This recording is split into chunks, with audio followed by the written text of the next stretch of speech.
I'm going to show you a way to do some compositing using layer masks and gradients. So take a look at this. I'm starting off with a base image, and I'd like to add this image to it and kind of have it fade out so the flag is showing in the background. So I'm going to select this image, then copy it from the Edit menu, copy, then go back over here to my original and paste it.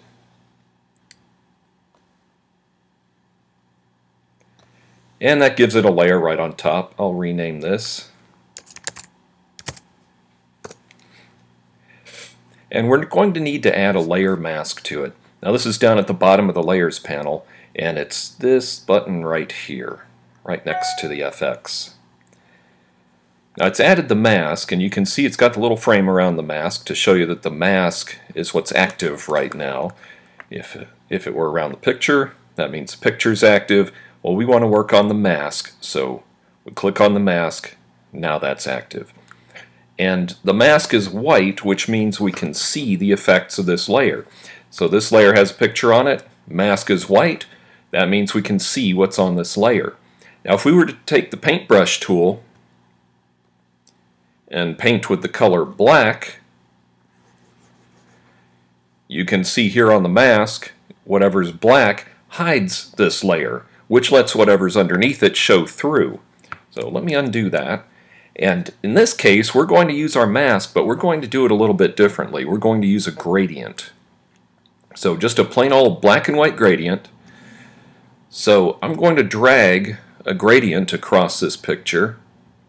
And because the mask was active, it masked based on that gradient. So it started off with black, which hides this layer with the statue, and then gradually went all the way to white, which shows the layer with the statue. And then everything in between is based on how dark of a tone it is on the mask.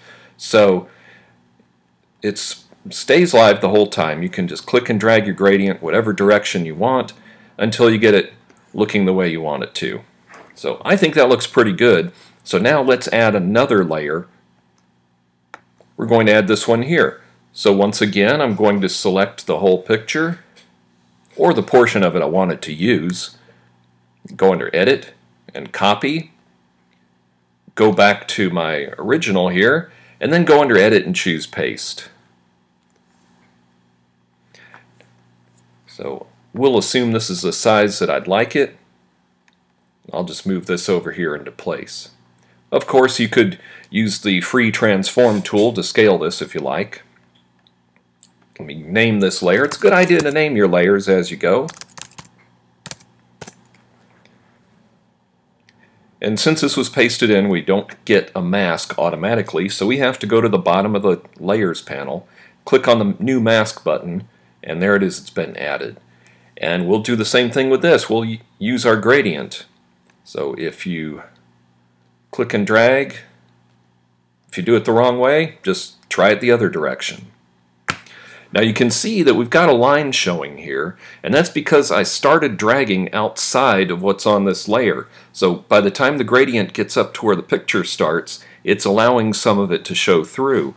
But if I start inside this picture and start dragging, then it won't show the line. So you can just click and drag, and how far you drag and the direction that you drag controls this mask. So let's do one more. Got one more here, and once again we'll select this entire picture, go under the Edit menu, Copy, go back to our project and go under Edit once again and Paste. And let's do the same steps again. I'm going to name my layer, then go to the bottom of the Layers panel, click on the New Mask button, there it is right there, and use the gradient to drag across this. And I think I'd like that a little lighter, so I'm going to drag beyond it. And drag way beyond it to make it really light. Okay, that's looking pretty good. And the beauty of this is, since each one of these have their own mask, you can change them anytime you like. you can go back to any of these masks and do whatever you like with them. And of course with layers, one thing that's nice about layers is we can change how they stack up very easily. Well, that's it. Using gradients for your masks allows you a whole new opportunity for combining images together. So I hope you enjoy it.